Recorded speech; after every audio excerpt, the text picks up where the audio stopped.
We're on this road right now. This road was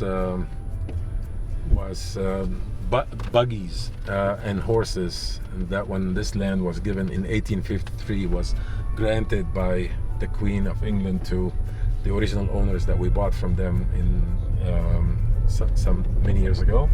But this is the old road, which I really love. Me and my wife and family walk it and use our ATVs and things like this, and it's a lot of fun. You can see the forest, and it's a piece of history.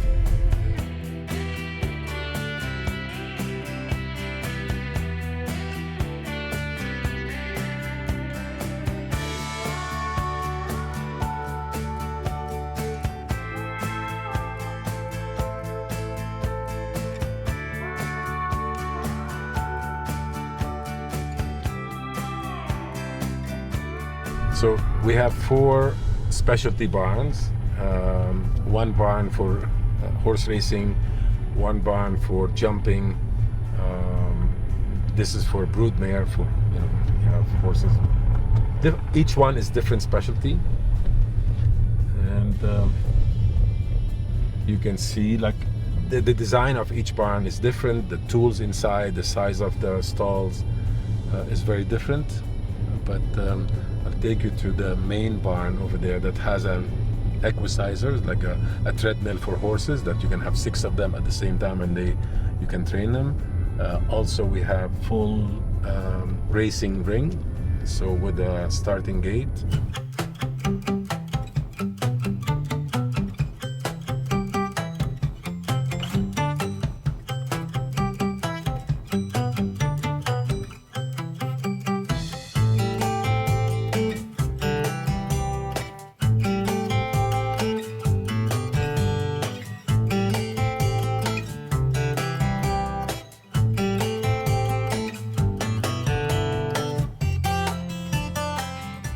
What happens basically, this is for my wife to store her horses and feed them and whatever. They're currently outside, and the horse that you saw is Maya's horse. She uses him for her jumping.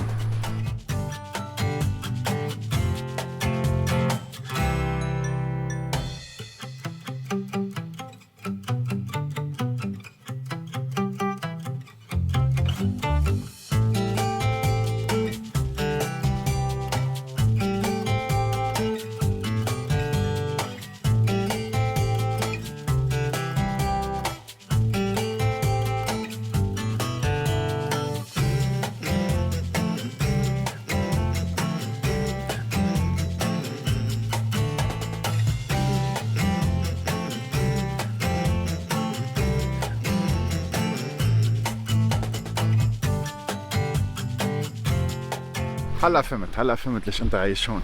Yes. هلا فهمت ليش واحد بيسوق بس يعني ثلث ساعة بصير بقلب المزرعة. بيعيش بالمزرعة عن جد. Yeah. واو. Yeah. Impressive. So I want to show you something.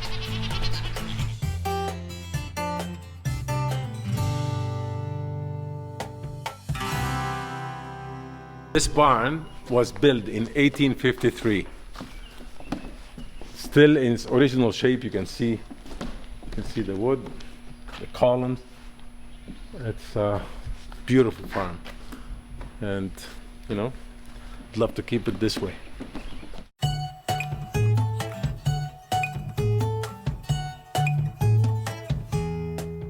Obviously this house is part of it, but that was the kind of the people who looked after the land. They used to stay here, still in its original shape. But this house was completely redone from scratch in 2000, I think 2007 or 2008, shortly after just a bit before we bought it. But it was taken down stone by stone and had to rebuild to its original design.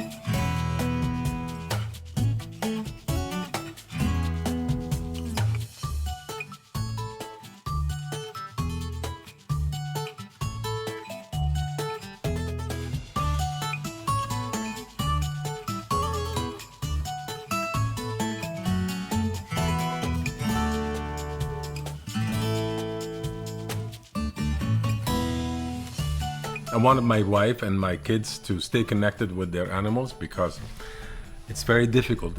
If anyone has animals will know what I mean. You cannot travel. You cannot decide anything spontaneous.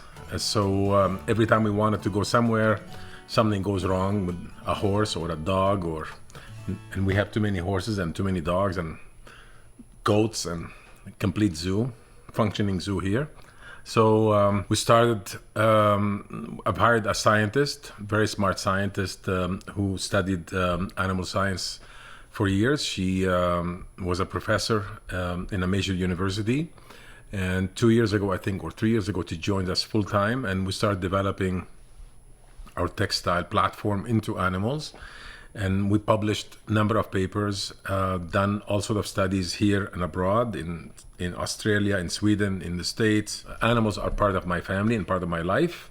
And I just wanted to have a peace of mind, and I wanted to extend that connectedness to my animals.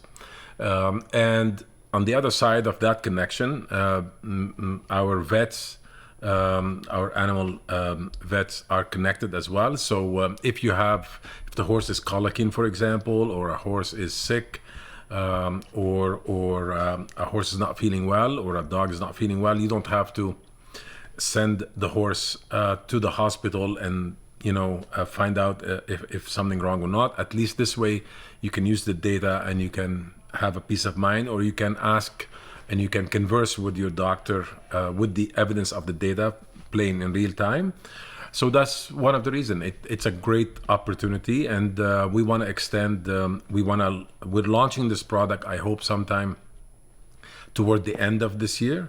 But definitely in 2025, it will be in various markets, including markets where horses are pretty horse data and horse performance is in such a demand, whether it's in Texas or Kentucky or in the Middle East, Qatar, the Emirates, as well as Saudi Arabia and Europe. So the benefit of having data on animals has so many benefits, but for us, at a minimum, you have peace of mind. But if you're in a performance animal such as horse racing or horse jumping, you can really understand what's going on with your horse, and you can improve the coaching and the training.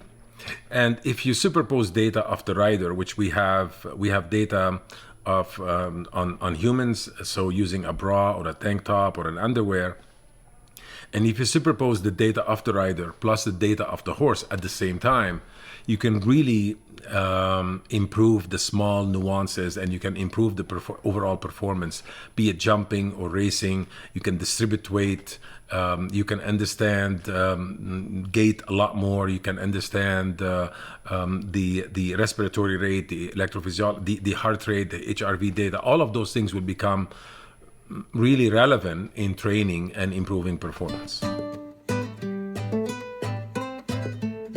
The history of the house. This house was owned, original owner, first owner, was the McGregor family, Captain McGregor, I guess, sometime in the 1830 or 1840, in the Battle of Baltimore, when the British were fighting against in civil war in the United States against the American Army.